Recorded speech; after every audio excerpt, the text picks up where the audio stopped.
Gaza युद्ध को 1 साल से ज़्यादा का वक्त हो गया है, लेकिन इजरायली फ़ौज अभी तक हमास का सफाया नहीं कर पाई। बल्कि गाज़ा में जिन इलाकों में आईडीएफ ने हमास का सफाया किया था, अब उन इलाकों में हमास फिर से जिंदा हो गया है। जी हाँ, हमास के लड़ाके लगातार उन इलाकों पर अपनी पकड़ मजबूत कर रहे हैं जहां से आईडीएफ ने उनका सफाया किया था, और इसी वजह से गाज़ा युद्ध अब आईडीएफ के लिए एक मौत का जाल बनकर रह गया है, जिसमें हमास के लड़ाके आईडीएफ के टैंकों और जवानों को एक झटके में निपटा रहे हैं।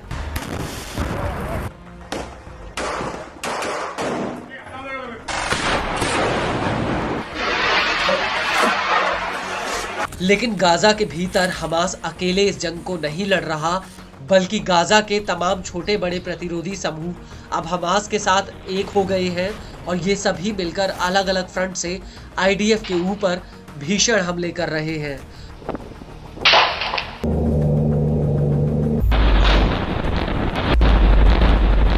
और अब नेत्ज़रीम एक्सिस में आईडीएफ के ऊपर एक बहुत बड़ा अटैक हुआ है।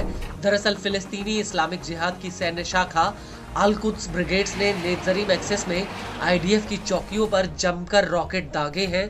अल कुद्स ने यह हमला अबू अली मुस्तफ़ा ब्रिगेड्स और अल अमूदी ब्रिगेड्स के साथ मिलकर किया है।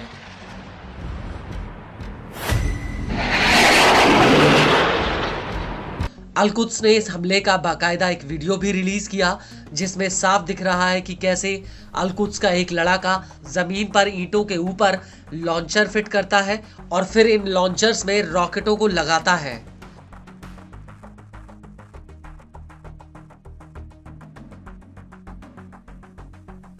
और इसके बाद एक कमरे के भीतर अल कुद्स के कई लड़ाके आपस में कुछ बातचीत करते हुए नजर आते हैं, और उनके सामने एक टेबल पर एक पिस्टल भी दिख रही है, और इस टेबल के बगल में एक रिमोट कंट्रोल है जिसे अल कुद्स के लड़ाके दबाकर इन रॉकेटों को फायर कर देते हैं।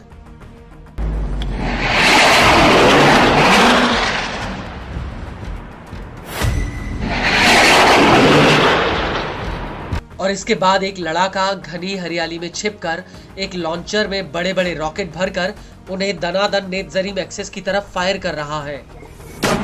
गौर करने वाली बात यह है कि अल कुद्स ने इस वीडियो के बाकी हिस्से को धुंधला कर दिया है, जिससे आईडीएफ इस हमले वाली जगह को पहचान ना पाए।